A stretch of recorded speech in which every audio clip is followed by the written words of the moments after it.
Without much ado, I would like to welcome you all. A very good evening, and I think we must also say bonsoir and bienvenue, since we will be discussing Rafale. It's mandatory to also know the right pronunciations as well. We are extremely honored to have Honorable Raksha Mantri ji here with us today. Taking time out of a busy schedule, I think the image that dominates the day today is that of the Prime Minister examining and riding the battle tank in Surat. And it's a Vajra gun. The howitzer. The Vajra howitzer. And that's a strong message to the vision of Make in India. The purpose of this evening is to better understand the Rafale narrative. The evening today is dedicated to compulsive contrarians who wish to push the false narrative. And in the making of New India, what we must all be aware is that of the strength or the dominance of the false narrative.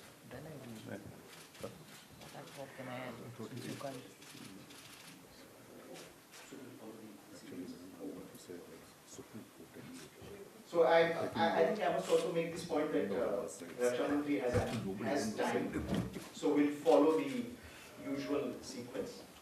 And while welcoming Air Marshal Deo, I would also, after the welcome, request him to give his introductory remarks. And with that, after that, we will have the special address by Honorable Raksha Mantri. The objective of FPAP is to inform, educate, and generate a discourse, an informed discourse on issues of national interest. As part of the New India lecture series, we have started across the country, we have this very crucial special address today. And I would like to formally welcome Raksha Mantri ji amidst us and thank her for the time that she has spared. Her intervention in Parliament was inspiring to say the least, and I think it set not only the tone of parliamentary engagement, but it also set the template of how issues of national interest must be addressed and discussed in the present time. I would like to Vijay ji. Well. Thank you.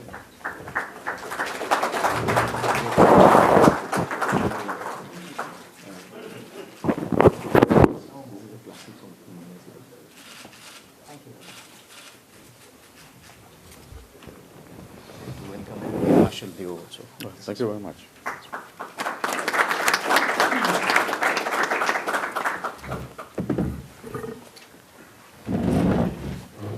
Request you, Shirish Deo, to kindly deliver the introductory remarks. No, Mrs.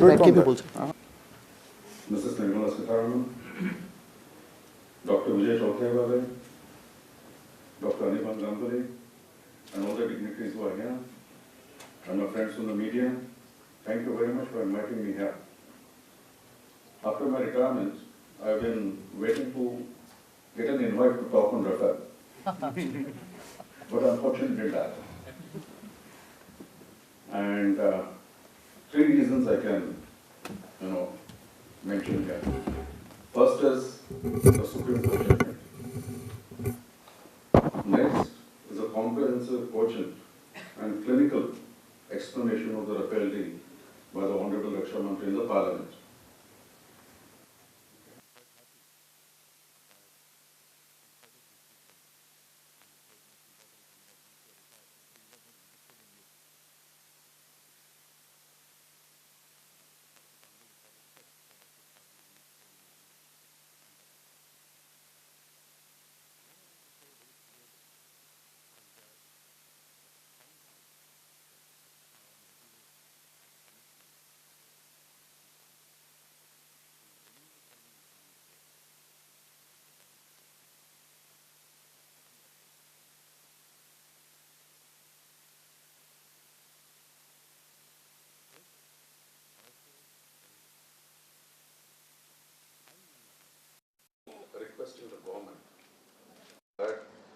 resources are way below what is really required to fight on a two-front war, or to do justice to two-front war, and the government decides to do something about it, then that should not be considered as a premeditated action for some other purpose. In uniform, I want to assure you that we are totally bipartisan. As a budding entrepreneur, I am decidedly bipartisan. But as a citizen, I am concerned.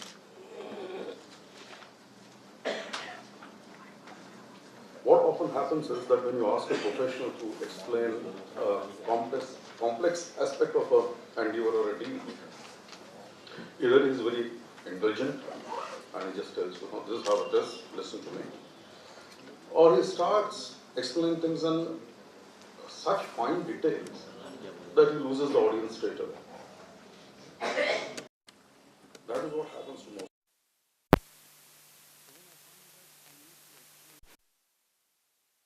To my friends and colleagues, when I need to explain what 31 squadrons that we are holding today means,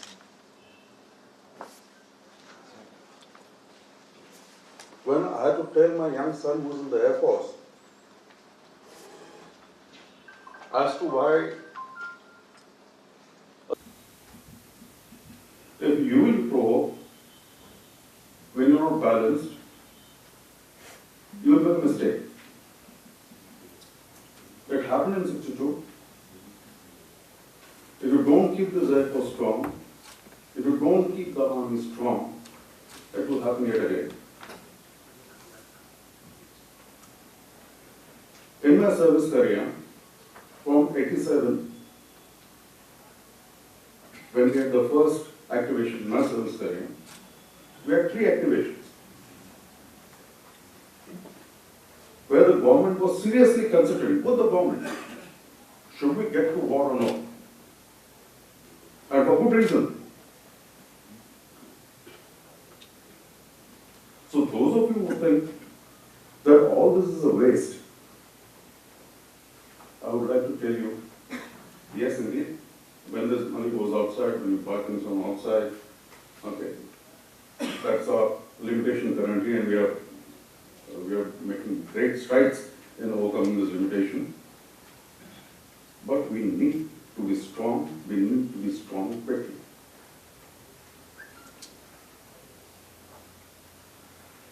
From time to time, I hear reports in the press that there is a need to review Rafale, there is a need to stop this deal from getting through. It will be catastrophic for our country, not only for the Air Force. It will leave you so weak, so vulnerable. When your neighbors are arming themselves with a peep, you will have a problem in your hand. And after 40 years in uniform, we are as well read as other strategists and thinkers. We know the price of war. Our children are in the Air Force. They will be in harm's way. So when I tell you that there is a distinct possibility that these non-state actors will bring us to the brink, they could bring us to the brink that they did, the way they did it earlier, we have to take this seriously.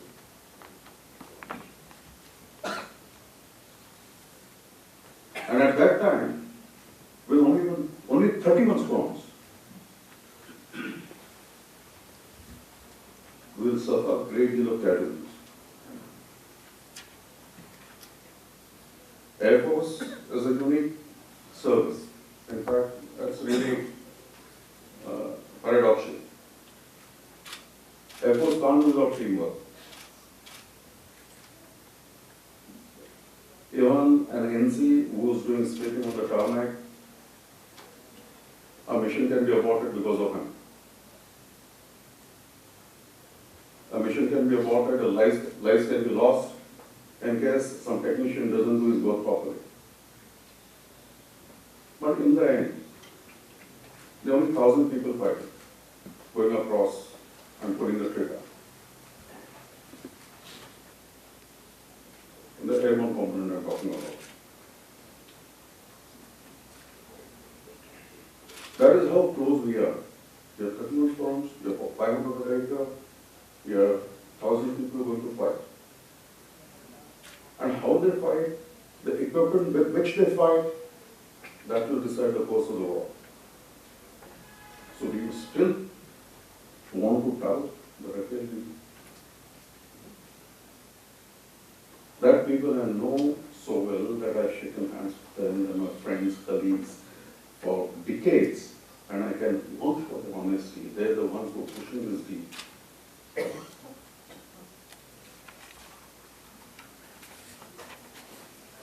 As a citizen, I feel concerned. As a service officer, I was quite neutral. Yes, we need this aircraft. This aircraft must come. If I have to say something, I will, I'll put in writing, take proper permission, and tell you where it is, this is why we need the aircraft. But as a citizen, when, many times it happens that you're not in the driver's seat, you're a little more worried. That is exactly the situation that I'm in now. Many senior officers are in now. What if you don't get this?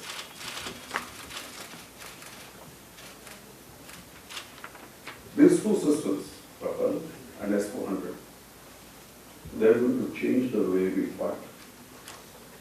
They're going to change the way Navy fights. They're going to change the way Army fights. They're not going for that course.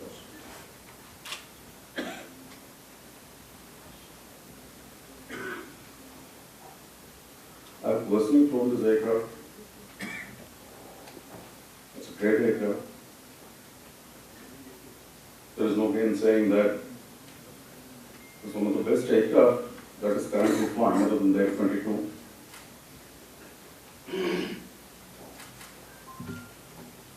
Issues related to pricing, issues related to its comparison with the other Russian aircraft, LCA. Those issues are technical issues. And it hurts a professional to see statements being made. It hurts a professional to see a chief being doubted on a statement.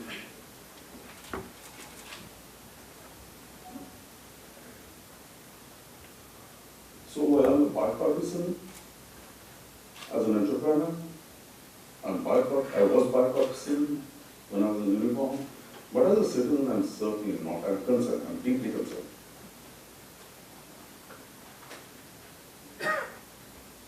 If we don't get this aircraft quickly,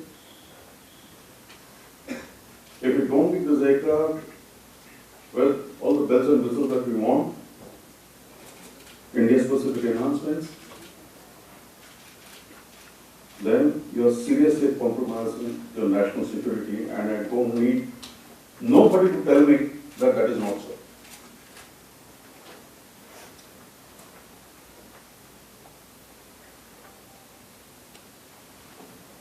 I keep getting worried in small things nowadays. India-specific enhancements.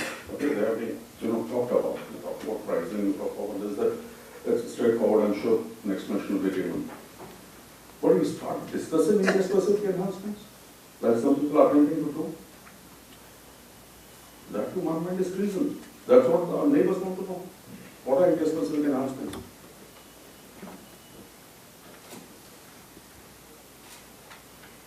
How do you explain to somebody who is holding positions in great confidence that when you do an India-specific enhancement, you do any kind of an enhancement, the cost of the enhancement is in testing. So you want to tweak your radar, you want to tweak your engines, you want to tweak your missile weapon launch systems.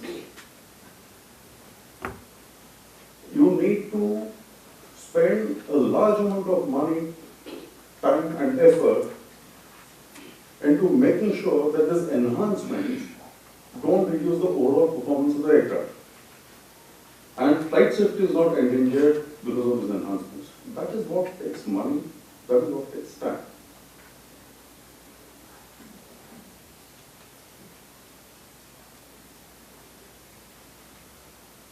These India-specific enhancements are giving this unique capability to Rafale.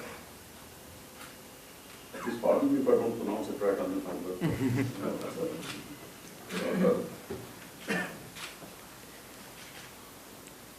So all the emphasis that will come on, I can tell my countrymen that this is not Augusta Westland. We could stop at T, which was only to ferry, VIPs from place to place T. They're still doing it, using some of it. This is a weapon. And if you want your country to be strong, if you don't want a repeat of 62, we need this aircraft.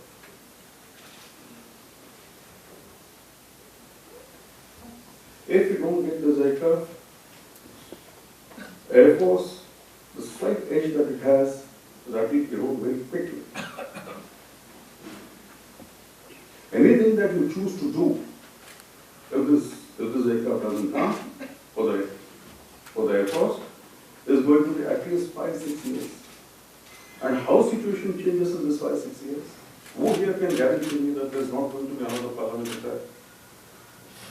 Who here can guarantee me that there's not going to be another car hit? Who here can guarantee that there won't be a doctor?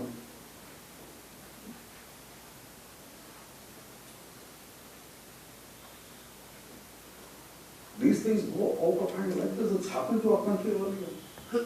In 62, how can we forget?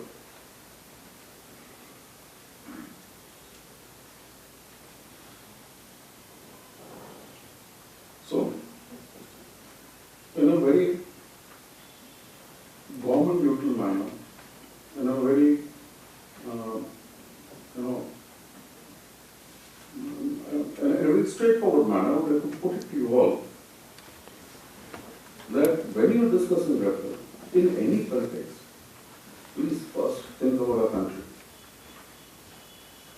Do you want our country to be strong? Do you want us to be bullied?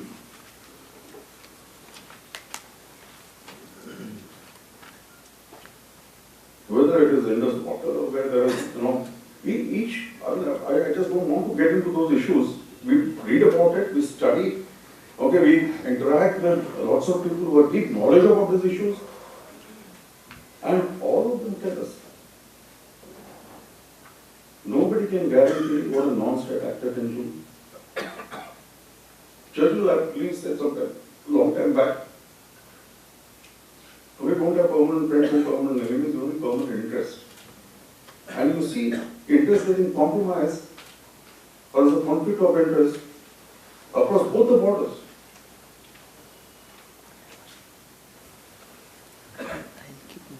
And how can we stay without an aircraft for decades?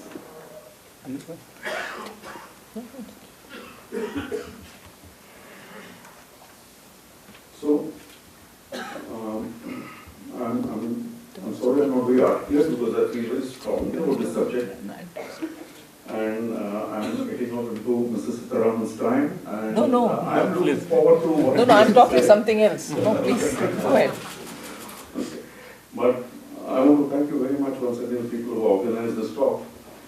And I've been wanting to say these things about Rafale for a long time, because I have intimate knowledge of every file, every detail, and I know the people who led this CNC, and I have flown the aircraft myself. After all that, if I can't put across, after retirement of course, what I feel is good for the country, then I always felt a little unfulfilled. And thank you, Dr. Hon ble and Dr. Chotewala for giving me this opportunity to say my bit. Thank you very much. Very much. Air Marshal Deo, your stand, your expressions, your articulations are supported by years of selfless service and experience that you have rendered, and your anguish at this entire issue, over this entire issue, has come out very clearly. And as you said, Rafale will change the very way we fight. You expressed your anguish at the way a serving chief was doubted, and you are deeply concerned. And I think your endorsement and your clear, unequivocal stand comes and makes a great difference into in the discourse that is now being taken place across the country. I would now request Honorable Raksha Mantri ji to deliver her special address on this topic. Dr. Anirban Modi, Vijay Chotai Wale, the former Vice Chief of the Indian Air Force, Excellencies, Ambassadors, several veterans who I can see and some who I can directly identify. Ladies and gentlemen, we are yet again talking about Rafale. And I will be happy to talk in as many places required on Rafale. And talk not so much to defend the decision, but to talk on the way today's debate is structured, or today's discussion is structured. What is Rafale going to do to us? Having or not having Rafale going to do to India and its strategic concerns? And what has this debate in a very, very vibrant democracy that is India, what has this debate done to this vibrant democracy? And what is it that we can, those of us who wish to, what is it that we can learn from this debate? India has debated several times before, over the decades, defense procurements. This is not for the first time in this country that we are having a very public debate, a very intense debate on a defense procurement matter. This is not for the first time. And my party has been in the opposition when some of the very critical discussions and debates have happened pertaining to defense procurement. So I know what it is to be in the opposition and also to question the government on defense procurement. So it's not as if we've been in power for decades and therefore I'm sitting and answering questions with a certain complacence. No.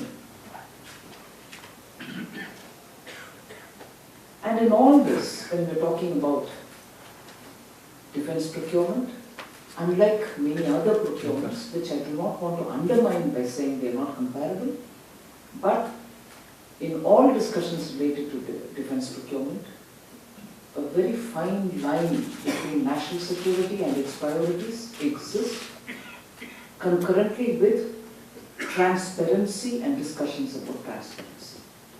So any question, any reason to believe that you need to have more explanation given by the government of the day, in the interest of transparency, has got to be answered, and there is no doubt about it. But where does one draw the line between wanting to have transparency, which is a duty in democracy for political parties which are particularly represented in the parliament, or those parties which are not represented in the parliament still have a right, and the ruling dispensation, the ruling party, the government has a business to answer, there's no doubt about it. But because unlike other procurements, defense procurement has a very clear two sides of a coin where on the one side, because of transparency, we want to ask questions for which we want answers, and we're duty bound to give, whoever is in power is duty bound to give. The other side relates to national security. So as much as you would want to know on one side, you're constantly being conscious, both as the person who asks the question and as the dispensation which gives it the answer, that there is an integral component which is national security. Of course, you're not going to come under the garb of national security to not reveal anything at all. You will reveal. And I'm not the first person who's going to be saying this. All of us are aware that institutions in India have their role to play, such as the CAG, such as the Public Accounts Committee, and the Parliament through the Public Accounts Committee, and so on. And of course, for those who are not being in the Parliament and for those beyond Parliament want to have greater transparency, also see courts.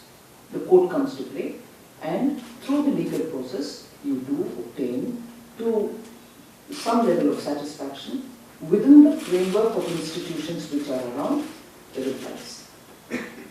In this case of Rafale, I think it's very, very clear that every step has been, or every door has been knocked at, and every door has been answered, and in some of them, very clearly, elaborate answers have been given to. On the national security aspect, I think former Vice Chief has very clearly spoken about, and with a certain intensity, you can very clearly feel it.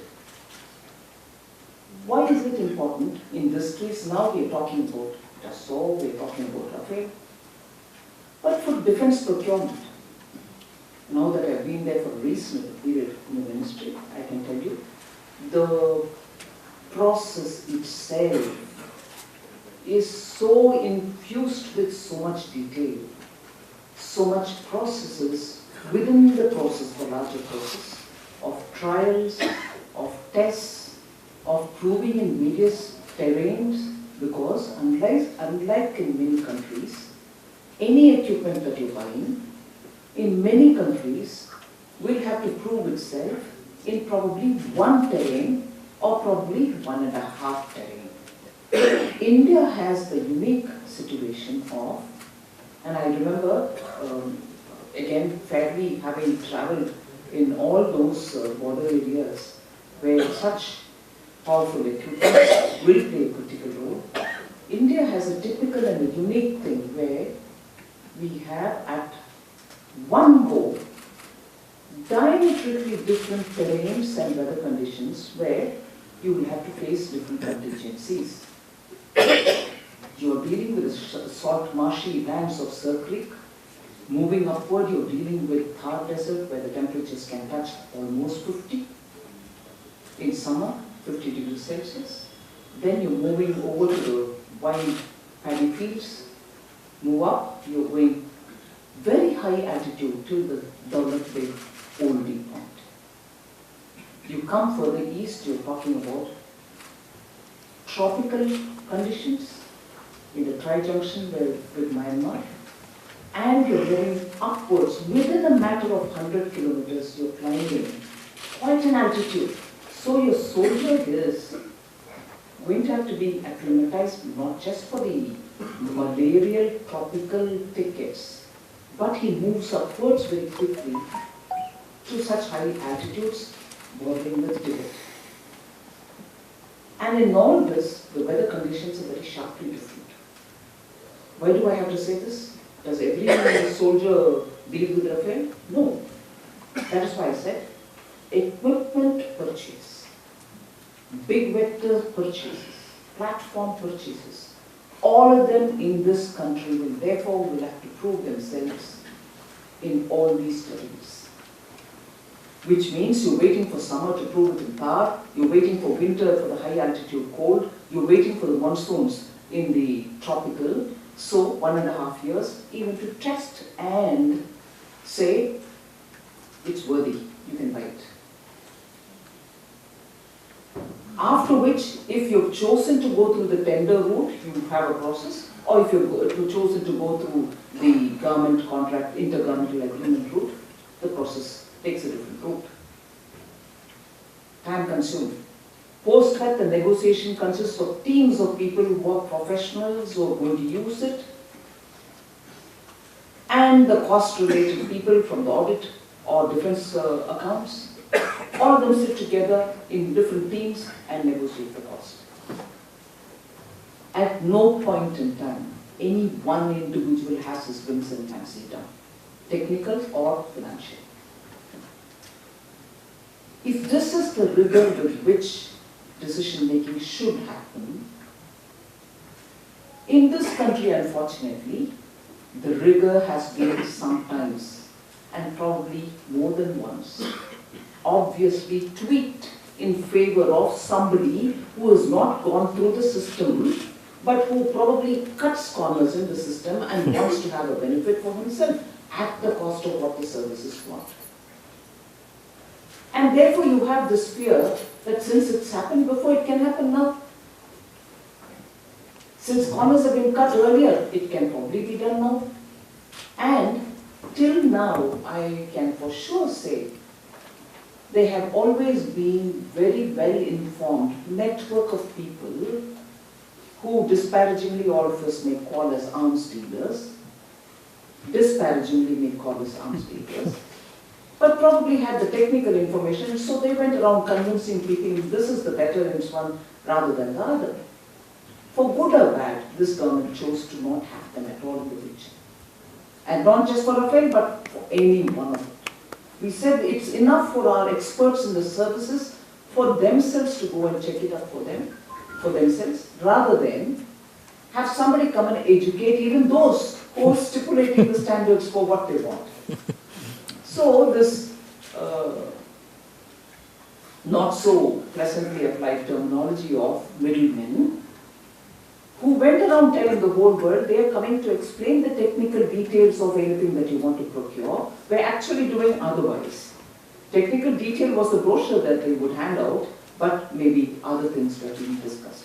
We didn't want other things.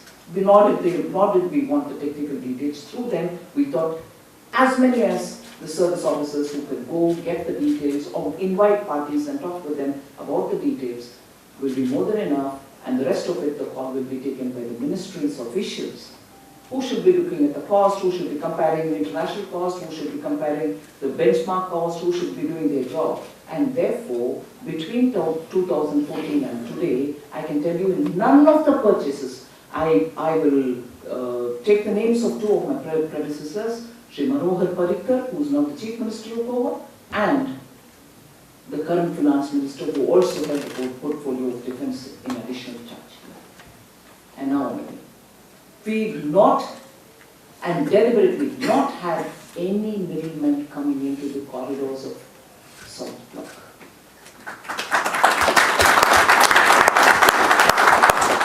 And if that's the way decisions should have been made over decades in national interest, and since because it hadn't been done several times over earlier like that, there was a suspicion, people think that, oh, there could be something odd in this purchase.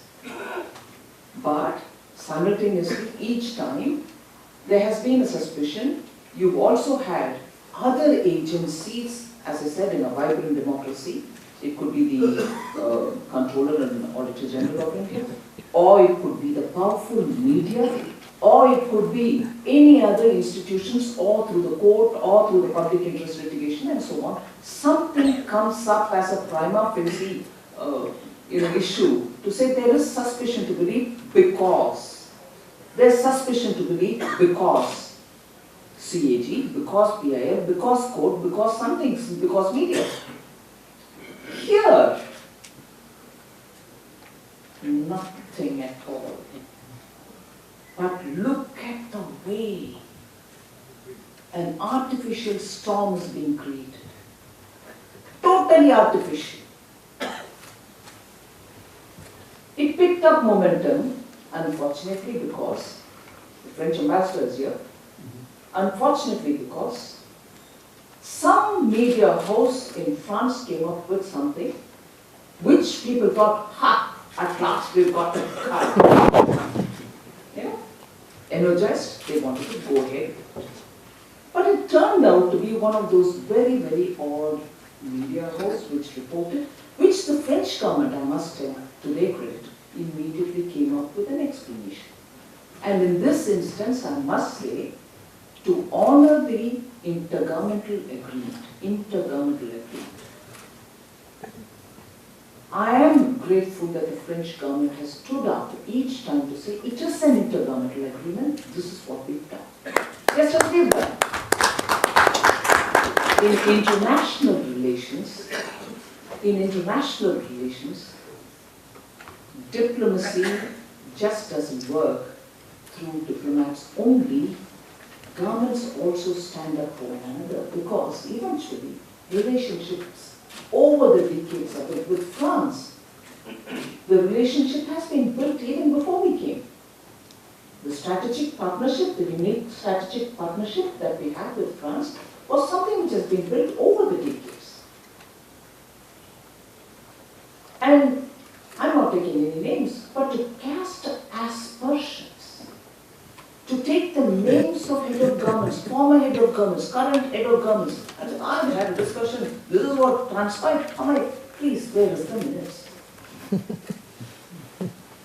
The reason why I'm going on harping on this is strategy. India's strategic decision-making or position or current situation are not just on the basis of powerful equipments that you hold. Yes, the price of peace is the expression that Vice Chief of Indian Air Force, former Vice Chief, beautifully used. The price of peace. You have to have right equipment, give the armed forces everything that they need, empower them to be strong, and through strength, particularly because our neighborhood is so very, I don't want to use the word volatile, but for a minute I use it, please discount it. Defense Minister of India says border is volatile. No, I'm not saying that. Please, I can see some of our media friends here. That may not be the case. I'm talking about the way in which, in this border, in the last 60 years, unlike elsewhere in the world, we've had 4 wars.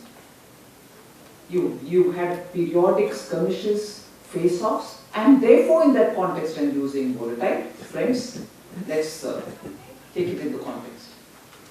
So with that kind of a border situation and neighborhood, and sometimes also now with my friend is your friend, but my enemy is not my enemy cannot be your friend, but here am I going to help each other. So we are both enemies to somebody, but therefore we are friends and therefore we can help each other with our equipments. That kind of a build-up is also happening, is something which all of us knows. So in that situation, would you be alert enough to meet the requirement of the services? Would you immediately try to procure? Immediately is conditioned by the fact that I gave you a 1.5-year picture of how the trials will have to happen. So that's how immediate in defense procurement you can be immediate about. So with all that kept in mind, would you please go about getting things which they want? If in 2000 itself, under Shri Atal Bihari Vajpayee, it was recognized that your depleting squadron strengths are going to be such that you have to hurriedly get good fighter aircraft. And you, after spending 10 years, don't take a decision. So when we are talking about strategic importance of decision making, particularly in the context of warfare, I'm widening it by saying strategic importance. If you really understand its intense meaning, its repercussions if you don't respect it, would you have spent 10 years going around negotiating and negotiating and negotiating? And the depletion in squadron strength didn't even pinch you somewhere. It didn't prick you at all. Whilst our neighbors are helping each other to get the 4th generation, if possible the next generation. And you're sitting here without batting an eyelid about the fact that you're spending time in negotiating. End of the day, the very same people ask you, decision, no decision, bad decision. Under what classification would you put the decade which went before 2014? Bad decision? No. Delayed decision? No. No decision. No decision. And I think that's the biggest disservice that 2 terms of government has done to this country. Critical 10 years, when your neighbors were really building up their strength. You've seen what the outcome of 99 Kargil was. And there the Air Force went in late, and therefore people accused the government of the day, saying, why didn't you deploy Air Force even earlier, so that you could have had a better result, rather than the dragging, lingering decision which happened. And after that, 10 years passed by, and to hit the last nail as though in the coffin, where is the money? I can't do it. Again, friends, all of you are people who know about defense and defense decision making. I do not want to elaborate, but I can't let this opportunity to go without having to say this. It's not like you and me going to the grocery shop, oh sorry, today, my purse, my card, I can't find it, I can't buy it today. No, it doesn't happen like that. The moment the decision has been made, and in this case it was made even in 2000, from then the process starts, and by the time you issue the RFI, you start planning for the budget. And once you've really gone through the bid exercise, you know after the bid, when you're going ahead with it, how much is paid in advance. 15% of the total cost, or 5%, 10%, something. So you make provision in the budget. And then the staggered way in which installments are paid, as and when one aircraft comes, or 1.5 comes, 2 comes, or ammunition comes, different stages as they would decide. So you make provision for it. What happened to it? Did you intend buying it at all? And if you did, it can't be for where's the money. You got the money. And that is why I do not know whether I said it in the parliament or anywhere else. Where is which money? Parliament. Where is which money?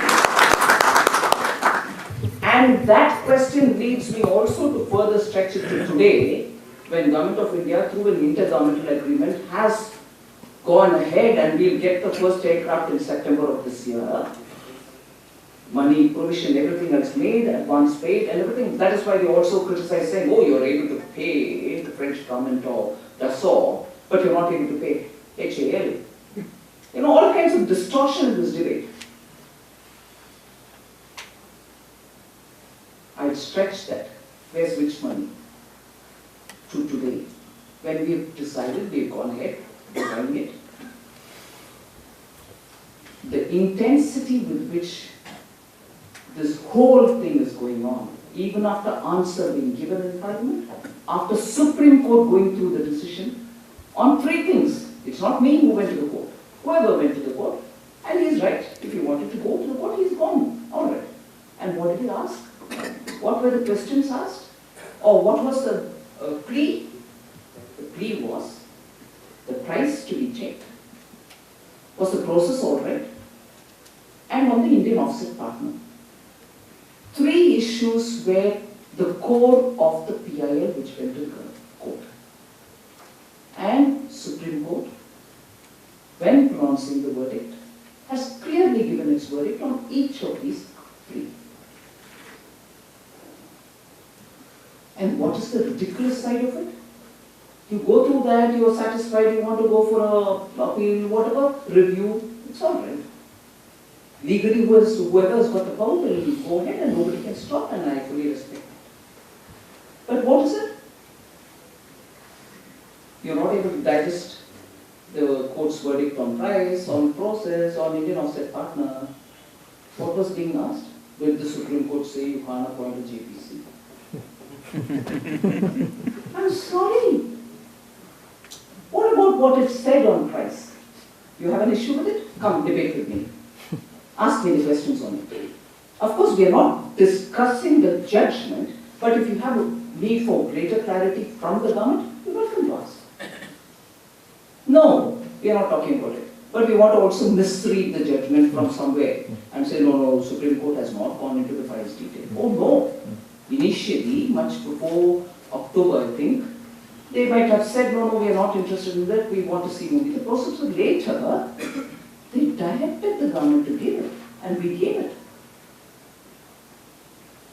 So price, process, and offset have all been clearly understood by the court. In fact, the court requested some of the air marshals to appear. They asked whatever questions. After all, it's a learned court, they know what they want to ask. They've asked and taken the decision. No. Sometimes I don't want to decry the opposition for asking questions. They're welcome to ask questions. But who was it who said? But the court did not say that you can't appoint a JPC. I mean, what have you asked for? The court responds to you on those issues. Did you, I don't know, you wouldn't have asked for, because the court would have said, sorry, that's not my area. But having asked for the 3 specific areas on which the court has gone in great detail, you've got to reply. So, no, but they didn't stop you from appointing a JPC. And where did they start this whole thing from? You paid a lot more. And when you paid a lot more, it was, compare my basic of a non-deal. You didn't buy 1 aircraft, but you keep quoting a price. So, the reason why I don't want to elaborate my parliament speech, that is it's on record, you know it all. But on this strategic thing about which today we want to talk, India's strategic interest. Any government without party differentiation will eventually look at what is required for India. What have we got to do? And what have we got to do in time? Not after, you made a complete hatchet of a job, or you really left the Indian Air Force or any other service without timely equipments. In time, take a decision in time. Give them what is required. And of course, if possible, see if you can produce it in India so that you don't have to continuously keep paying out. And that is where they, during their time, wanted HAL to produce. Very good. I appreciate that. But you didn't conclude that. You didn't conclude that. You didn't buy 1 aircraft. And sometimes I just wonder, just for confusing the people about India's strategic interest, confusing is not a responsible job of a political party. You're a political party, today you are in opposition, we were in opposition too once upon a time. But none of us, in whichever role we are in, have a business to confuse the public. Inform them, raise awareness, and have a debate. I fully agree. Whether you do it as an opposition party or you're in power and you're doing it. Inform people, but don't misinform people. Air Force needs 126, why are you buying 36? Who's asking this? Somebody who didn't buy 1. Somebody who didn't buy even 1 in 10 years.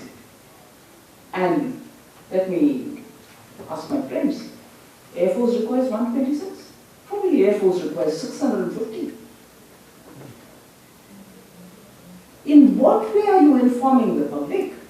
You're not giving a true picture, you're not giving a complete picture, you're not giving a picture based on facts. But what is it that the opposition party wants? And that's where I'll go back to that which money question. I'll come from there till today. Even today, I'm drawing strength from what the former Vice Chief said. If the intention is to sabotage even this procurement, if the intention is to stop the purchase even now, that's the icing on the cake as regards disservice to this nation. Icing on the cake is a wrong expression, but that's the cruel last hit towards serving this nation. You didn't buy it. You didn't conclude the negotiation. Somebody is doing it. Yes, you are within your rights to ask questions whether it is transparent. Is there any money being changed hands? Is there any wrongdoing? Yes, you have every business to ask and we have every duty to answer. But are you serving the security interest of this country, strategic interest of this country, by pushing almost every bit of this debate towards, let's see if we can stop this purchase in toto? That's how it's moving. Am I imagining, friends? Am I imagining this whole discussion on Rafale? Is this stopping with answer from the Parliament? Is this stopping with the judgment of the Supreme Court? And where did you begin? You begin by saying, I paid less, you paid more, when you didn't buy at all. Then we explain, no. Would you take the escalation cost? Would you take what you would have, inflation would have forced you to pay? Did you take the time gap between the day when you would open the bid and the day when you sign and then the first arrival? All this is being periodically explained, responsibly being explained, sometimes in written, sometimes in Parliament, as answers to question, and of course sometimes when they ask you in the Parliament, you answer. And really, you are keen on getting a proper debate and answer in the Parliament? I'm happy for it. We are willing to talk, we are ready to talk. But I'm sure, much more than me, all of you are watched in the television as to how seriously this debate was heard or participated in. Because I had only a limited view from one end of the house. And we also had some members for whatever reason, they had protests going on in the center, because that was one of the excuses given, oh, the defense ministers hiding behind the protesting. Not at all. In the house, nobody can hide. There are also immense number of cameras around us. All right, metaphoric kind of thing. But the next day, or the day when people were trying to answer, when the former defense minister, finance minister stood up to answer, the shocking scenes, again, like the way I asked, about which money, I asked, are you serious about this debate? Are you serious about wanting answers? Then you wouldn't have done what you were doing that day. When the former defense minister, current finance minister stood up to speak, papers were being circulated to make paper aeroplanes to be thrown at us. Mobile phones were being used to click pictures of people posing. Actually, I'm not exaggerating. Please go play it all up, you'll see it. What are we discussing? First of all, it's Parliament. Anything which is discussed there is important. But what are we discussing? India's strategic interest. A much delayed procurement. A procurement which you failed to do. You kept saying, where is the money? And this government goes ahead with a transparent intergovernmental agreement. And there you have a suspicion. Without any media or public body, accounting body, or anybody raising a question, you still had a doubt, okay, we have come for a debate. And how serious was this debate? Paper arrows. Eminent leaders of the party distributed, take it, make it more. Eminent leaders who were supposed to, and parliamentary decorum demands that you face the speaker or you face the chair. They were turning their backs to the chair and saying, get me. This was happening, friends. I'm not exaggerating. But what are we discussing? India's strategic interest. And you're worried there's some probably hanky-panky somewhere. Listen to what is being told as reply. No. And that's where I go back to saying, where's the money? Is now worried that that money probably has gone to somebody else. The decision has been taken probably with something else. I'm sorry if there is, in this debate, which is very critical for this country, I want this debate in every strand of it being explained as much as can be explained in public, to be without any of us playing into international corporate warfare. None of us should play party to any corporate warfare. We cannot become pawns in the hands of corporate giants' warfare to constantly bully the government, to constantly throw misinformation to the public, misinform public, tell partly truth and part story to the public, and therefore by not procuring a timely equipment, a powerful equipment for the Indian Air Force, if you've disserviced the country, you're also doing a disservice by misinforming the public. But you're also misinforming the public and doing a disservice to this country if you're playing pawns to people's corporate rivalry games. Is India's interest top on your agenda, or you're becoming a partner to some kind of a corporate rivalry? So India's strategic interest is not just when the governments of the day will have to do a timely decision making to get the powerful fighter aircrafts or any other vectors that are required by each one of our service in time.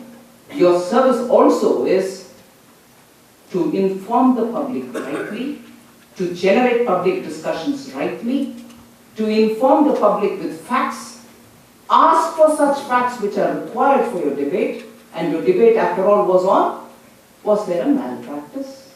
Was there any wrongdoing? But now it's gone beyond it. And I suspect, again, I can see a lot of media here, I suspect it's now going beyond that. And there's a lot of public debate going on saying, is this whole debate moving towards somehow stop this purchase? And if it is indeed moving towards somehow stop this purchase, disservice to the Indian strategic interest. I understand there's also an interaction of question and answers. I'll stop at this. Thank you very much.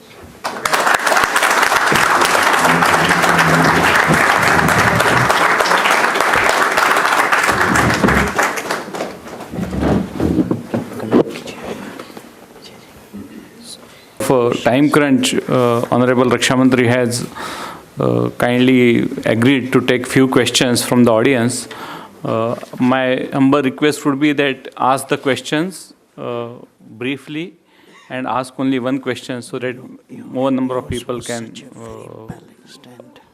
ask their queries. Thank you very much. That's how it is.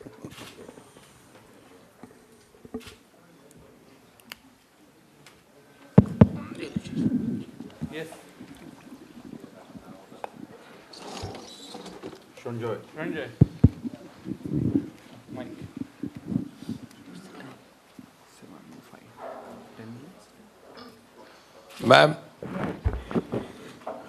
Ma'am, you would have seen Mr. M. Ram's piece in the Hindu on the Rafale case.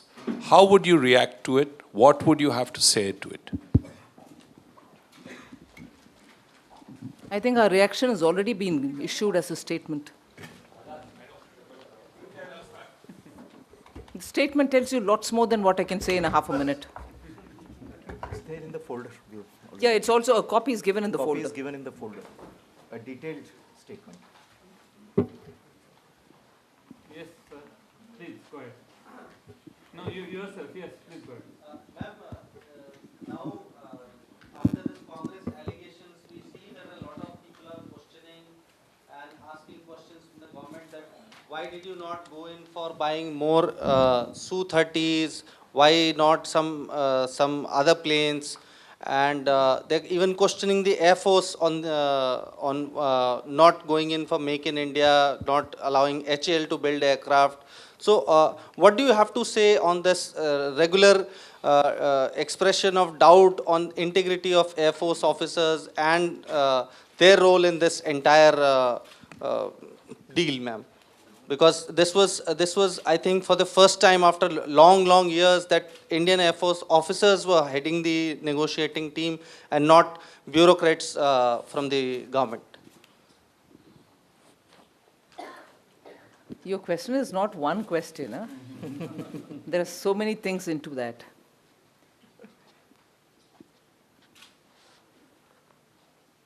Make in India is being respected.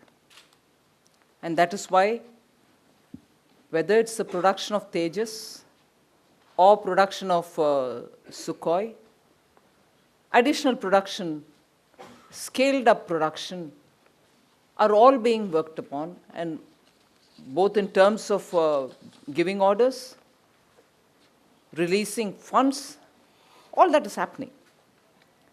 So that's the one side of your question. The other being, yes, after a very long time, an Air Force officer was head of the negotiating team. All the more reason why I would think every one of us will have to trust both in terms of the quality assessment that they would make, and also to make sure that they're going in for the right decision. Oversight, after all, a personnel from the armed forces, would you think there would be anything hanky-panky? You would trust. And therefore, it is a double irony that in this matter, questions are being raised. And I therefore understand why the Supreme Court would have called these officers also to come to satisfy themselves, which is what they did. So it's good that we had the Air Marshal in the negotiating team. And the Air Force's requirement is, it's easy for us when we sit both as, as opposition or as in the media, as anybody else, to say, why don't you buy more even now? Why don't you buy Sukhoi also now? Why don't you buy this also now? Air Force's decision about what aircrafts that it want, how much can you buy at one go, and what are the various types of aircrafts that they want within their requirement basket. Because if you have more lines, more variety of aircrafts, you also have an issue. I'm sure the Air Marshal can speak much more elaborately on it, but more types of aircraft, you have more cost overheads to keep them up and ready, logistically to manage them, and also to train your staff to handle them, and train your staff to service them, also procure parts in time. So there are various different considerations under which the Air Force, for instance, decides on whether they want 1, 2, 3 types, or 2 types imported and 1 within India. Oh, those kind of combinations are worked up by them, and the government only has to go by their advice because they are the best judges on what they want. So I suppose 2, 3 aspects of your question has been answered. Please.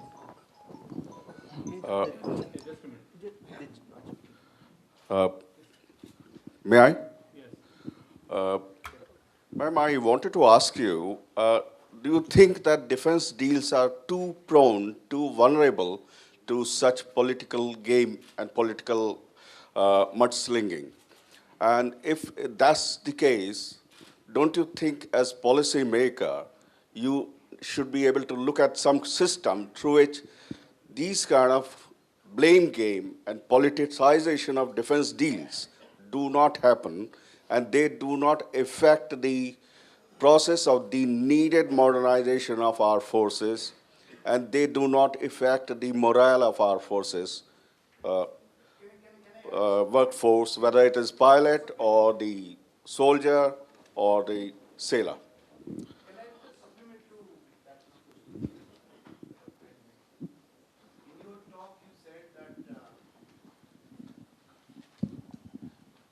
That it is quite possible that whatever we are witnessing today on this discourse on Rafale, maybe it is some reflection of the corporate rivalry.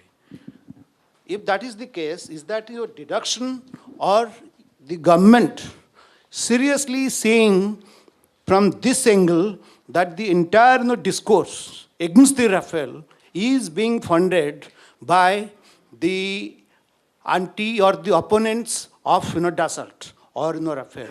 If that is the case, is the government seriously thinking of blacklisting these companies if these doubts are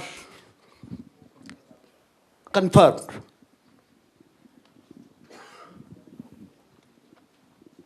Your first question, even as you said it, I'm only trying to paraphrase what you said. Can defense procurement become? Can they become more? Yeah, rugged? I mean, So can they become a grist in the mill of this kind of political mudslinging and so on? They shouldn't become. They shouldn't. That's my answer. They shouldn't. must not. They shouldn't. The reason why I say that is, as I said earlier, if your desire and your responsibility as a political party is, or as media is, or as any responsible citizen is, to make sure that no wrongdoing has happened, there's no problem. You can always ask questions.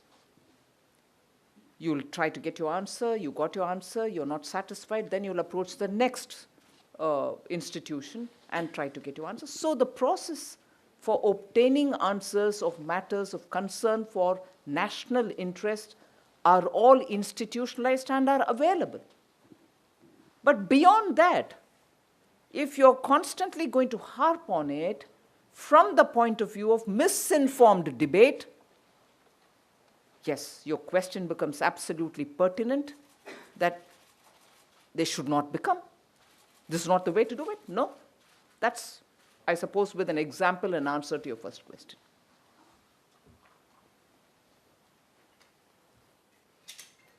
And the next one, would you want to just give me a clue? The second question that you asked me.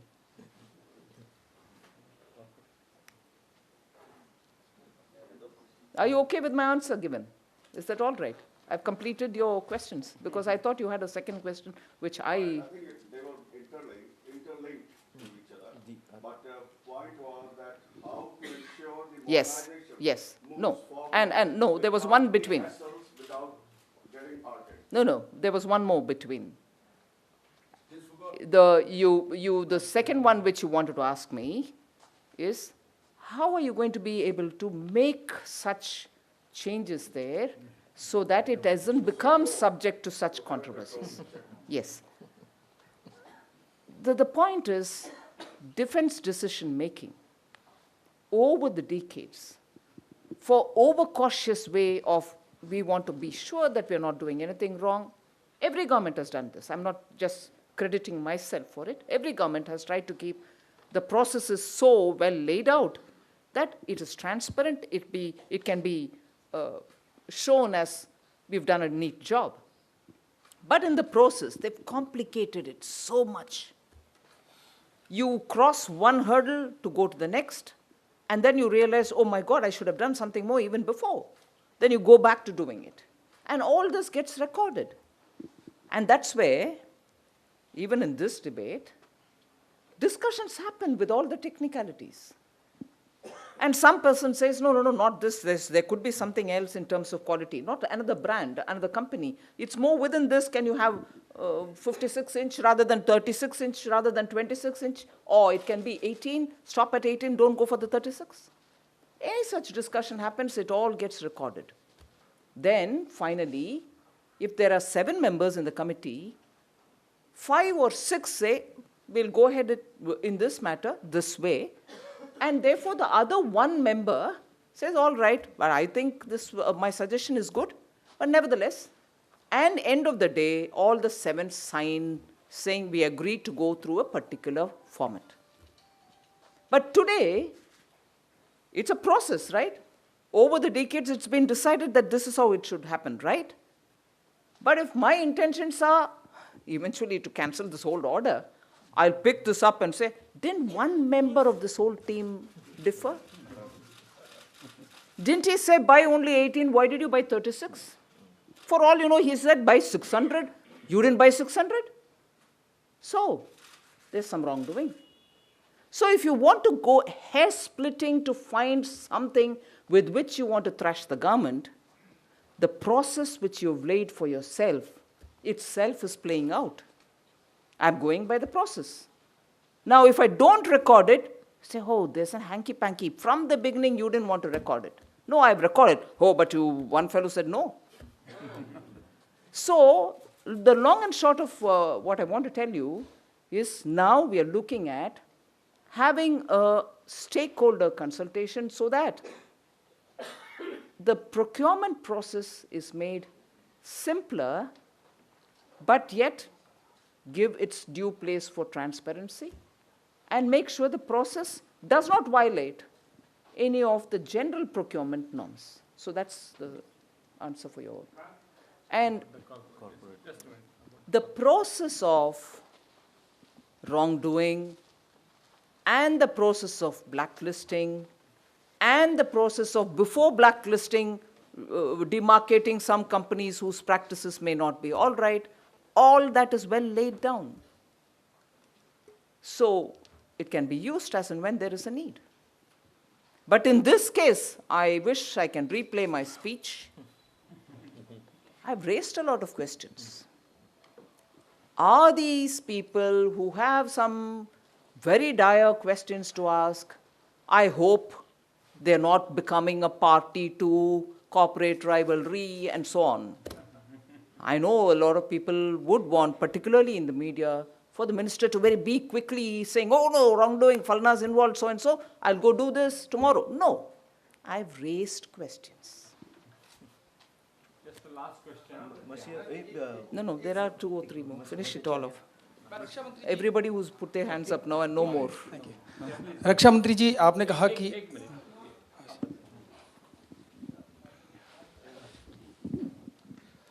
Madam Minister, the allegations made by the opposition is for local consumption. It has nothing to do with the national interest or strategic interest. Why the government don't come the explanations in the local language to explain its the local people? And second thing, ma'am, do you believe that, sir, simple. No supplementary, one question, please. Hey, my Hindi is poor. But from what you asked me in English, I want to say thank you for reassuring me that this whole thing is being done for local consumption and there's no international angle to it. Thank you. Yes, please. No, behind. What? No. It's okay. Now, please, it's all right. Ma'am, you rightly referred to the complexities of having too many aircraft types and the challenges they pose. In that backdrop, how wise is it to have just 36 and then have separate process for 114 which is underway? You know, the rationale. I don't want to sound too snooty. What is being wise in this? You want aircrafts quickly. So it's not anybody's wisdom which prevails. We are late. Get something quick. And I know the cynics among the critics saying, oh, but still you're taking 4 years? 16 is when the agreement was signed. And 19 is when we are getting the first aircraft. And in 16, after the announcement in 15, within 14 months, both the countries' teams worked so intensely that within 14 months, the agreement was also signed, not spending 10 years to sign it. So it's not wisdom. It's more like get something very quickly because you know the squadron strengths on both sides of your borders are multiplying, and you don't want to let the Air Force live with their, lifespan over and done with aircrafts which they're managing. And I must here appreciate Vice Chief was still there in his position. The chief, the current chief, who of course some of our opponents said he's a liar. Yes. The chief of our Air Force was called a liar for saying it's a good aircraft. He only said it's a good aircraft. He didn't say he loves the Prime Minister. He didn't say I like BJP. He said it's a damn good aircraft, man. That's his business to say. And he said, no, he's a liar. And this word liar, my God, it's something, it's like I get energy. Like in this recent film, which I have not seen, Hi, Sir. How's the spirit? How's your Josh? Hi, sir. Like, liar, liar, liar. Oh, come on, Air Chief. We've just heard the former Vice Chief say, we are most often, all of us are bipartisan. We remain there to be only talking about the technicalities. And a chief speaks about Rafale decision. It's a good aircraft. It's a technically super aircraft. We want it. Oh, you're a liar. Hey? What's he lying about?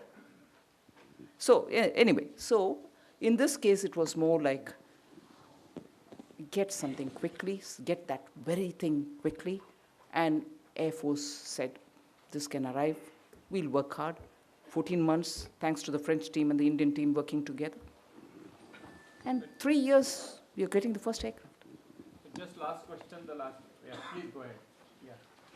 शुक्रिया ma'am आप सवाल ले रही हैं इसके लिए मैं आपकी तारीफ करना चाहूँगा और मैं चाहूँगा कि अगर हिंदी समझ में आए तो आप उनको ट्रांसलेट करें नहीं आप हिंदी में करिए मैं समझती हूँ बट बहाना लेती हूँ कि समझ में नहीं आता जब मैंने एक दूसरी रास्ते से जवाब देना चाहती मैडम ने अंत में पार्लियामेंट में हिंदी में ही जवाब दिया ओके मैंने अपने लिमिटेशन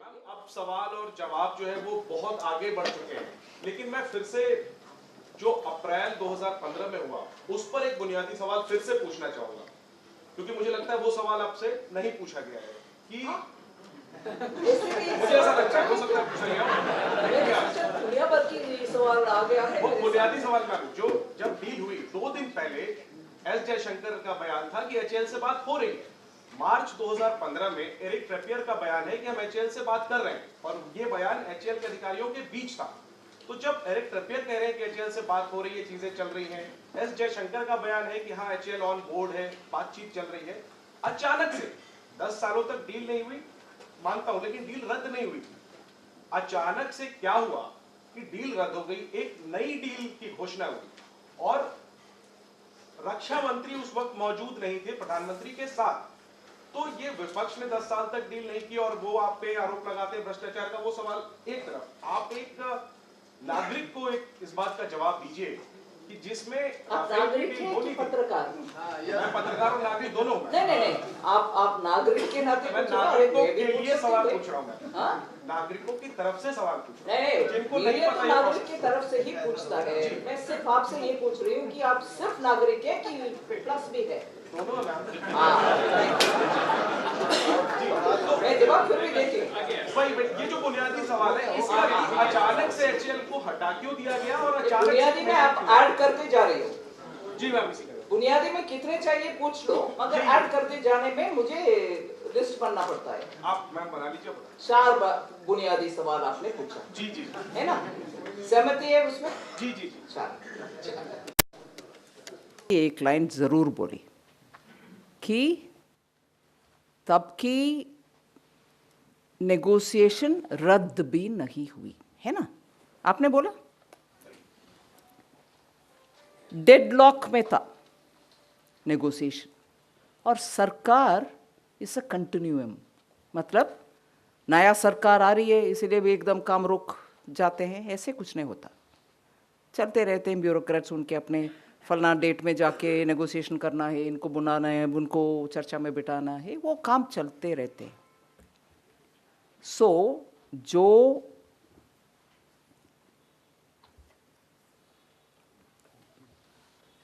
ऑफिशियल्स बोल रहे थे कि नेगोशिएशंस चल रहे हैं जो डसॉल के चीफ भी बोल रहे थे कि हाँ नेगोशिएशंस वो सब सच है भैया ब्यूरोक्रेटिक लेवल में वो चलते रहते हैं इसीलिए जब उन नेगोशिएशन को बंद किया वो पेरिस में जाकर के इंटर गवर्नमेंटल एग्रीमेंट कर सकते हैं क्या इस विषय में इंटरेस्ट है क्या एक्सप्रेशन ऑफ इंटरेस्ट करेंगे क्या हाँ उस पूछताछ के बाद एक्सप्रेशन ऑफ इंटरेस्ट का agreement in the sense yes we say we are interested in talking about an intergovernmental agreement.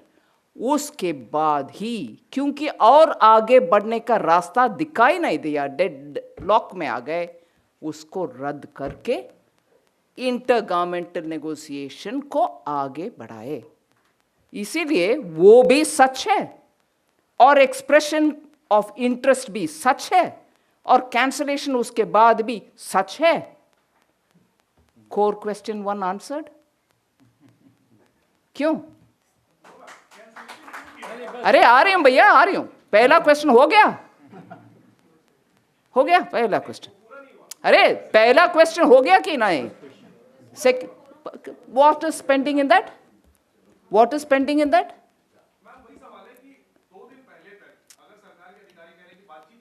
वही तो मैं बोल रही हूं भैया, हिंदी में बोलने में आपको समझ में नहीं आता.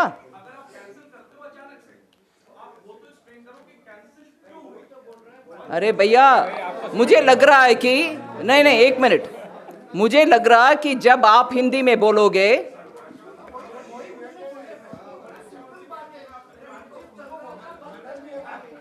नहीं नहीं सुनिए सुनिए, मुझे लग रहा है कि मैं हिंदी नहीं कर रही हूं, आप हिंदी में बात कर रही हो.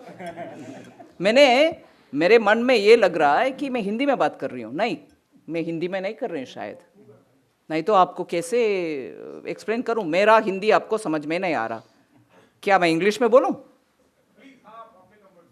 मेरे कंफर्ट से नहीं, मैं मेहनत करके हिंदी में बोल रही हूं, मगर आप बोल रहे हैं कि मेरा हिंदी आपको समझ में नहीं आ रहा. No way, the rest of them have understood.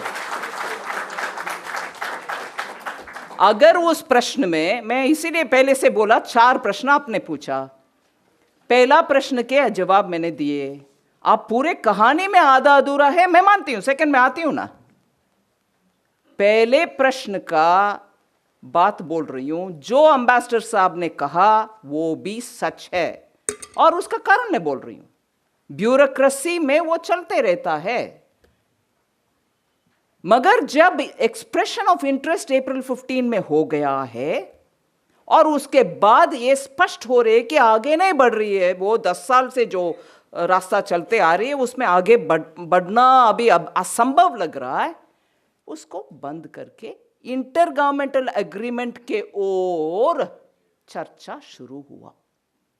कारण वो बंद करने के लिए क्या है? कारण यही है. स्पष्ट स्पष्ट है, स्पष्ट नहीं है? वेट मिनट, हाँ सॉरी, बंद नहीं नहीं, स्पष्ट नहीं है. नहीं, एक मिनट, लेट मी आस्क. स्पष्ट नहीं है? कहाँ स्पष्ट नहीं है? आ जाओ, गेट अप. हाँ आराम से बैठ कर बोल.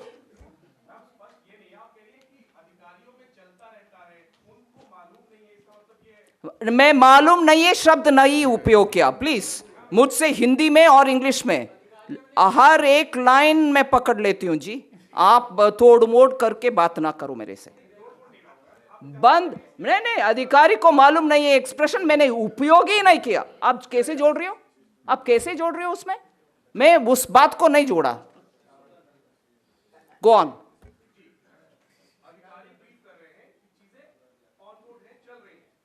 एक मिनट, सॉरी यार, आप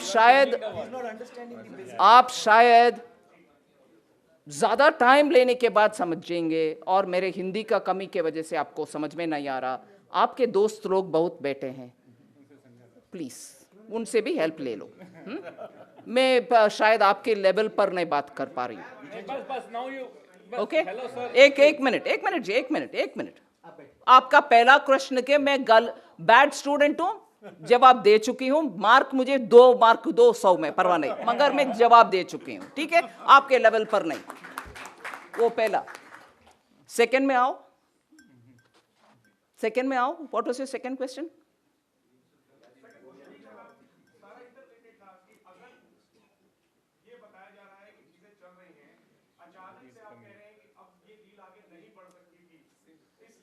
वो सेकंड हो गया. अचानक नहीं था.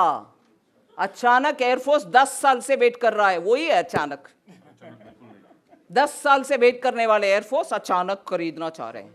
ओके सेकंड थर्ड आ जाओ क्योंकि ये बहुत इंपॉर्टेंट डिबेट है और पब्लिक को इन्फॉर्म कर रहे हो आप मीडिया के द्वारा. आप मीडिया भी है पब्लिक भी है इसीलिए प्लीज कम हाँ नागरिक भी. थर्ड क्वेश्चन में आ जाओ और पब्लिक को तो समझ में आ गया. थर्ड क्वेश्चन में आ जाओ. मैं जरूर जवाब देना चाहती हूँ. दूसरे जगह जाना है फिर भी मैं इधर हूँ. I will give all answers and go. Please come.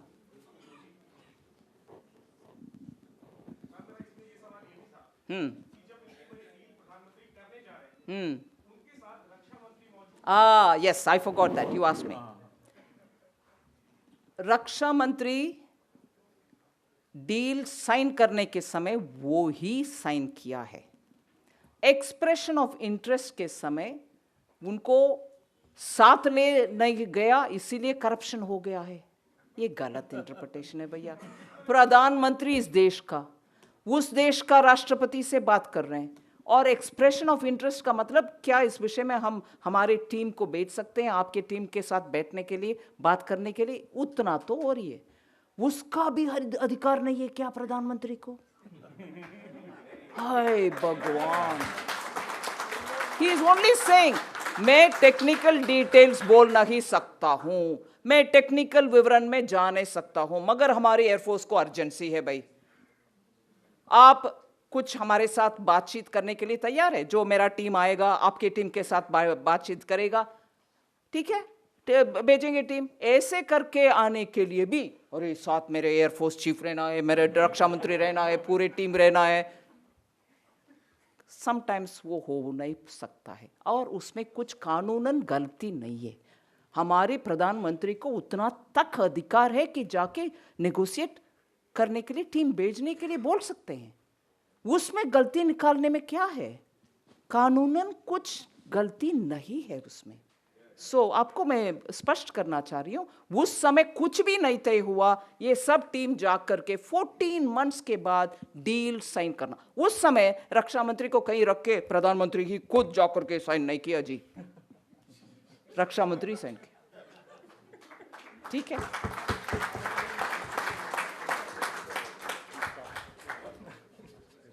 Let me ask. Any more question on that? ठीक है. She has another tank. Just last. I hope it's last but not the least. No. Madam Minister, this is the new avatar we have seen. A feisty defense minister. But why have you been so late in your answer? You could have tackled them. Thank you.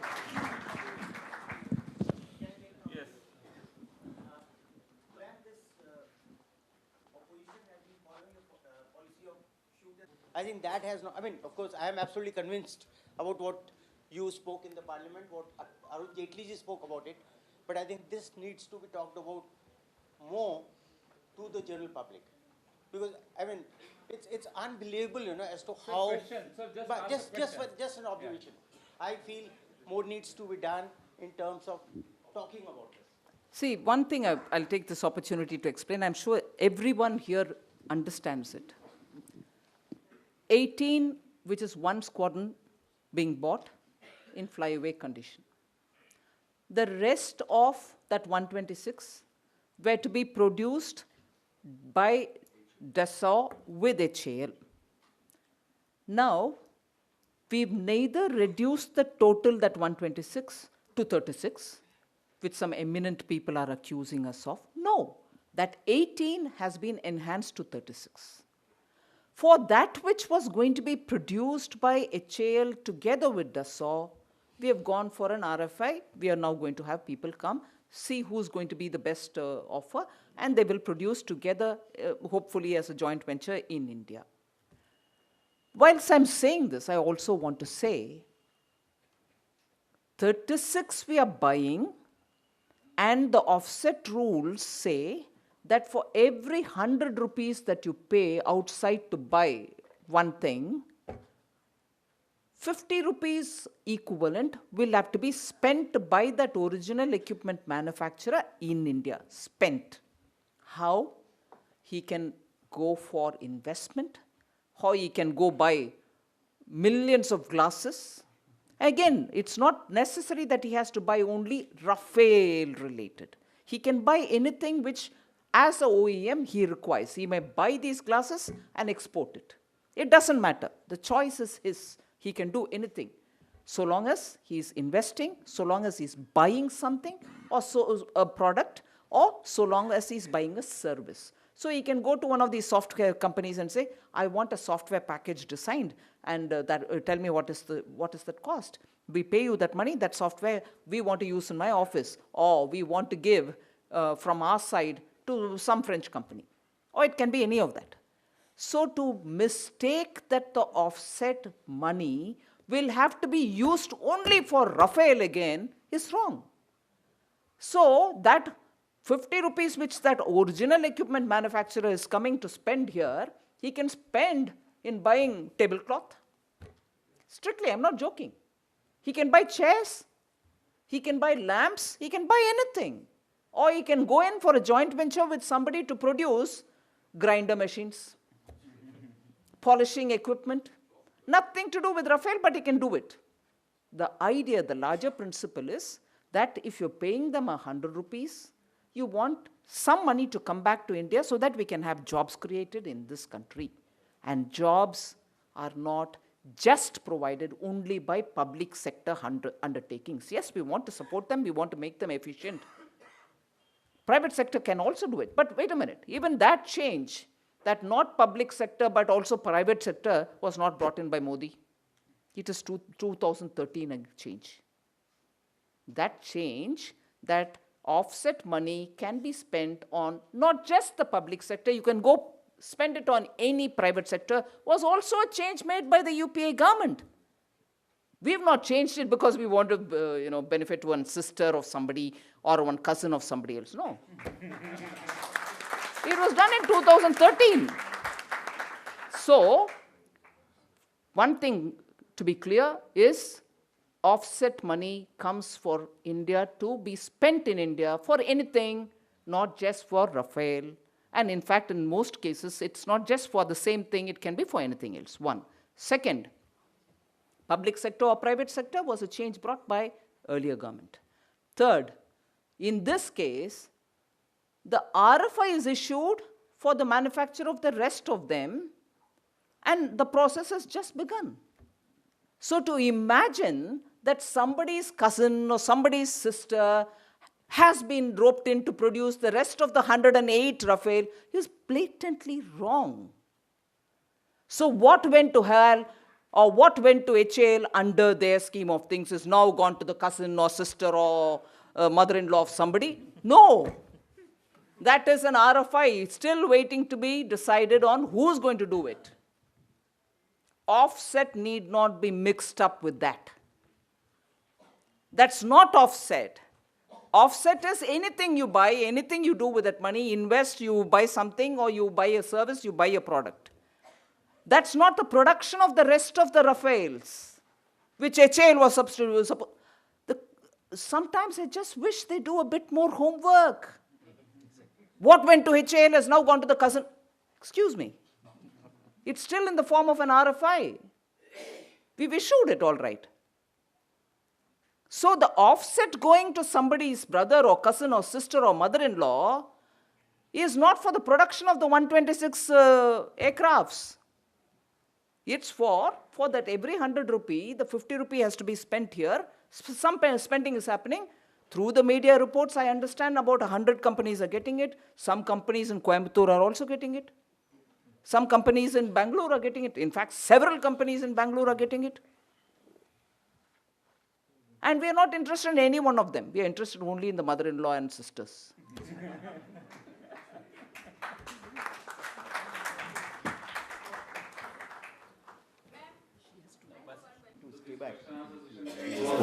Long, but we need to stop somewhere. And first of all, let me thank Raksha Mantri, Honorable Nirmala Sitharaman ji, for spending so much of time.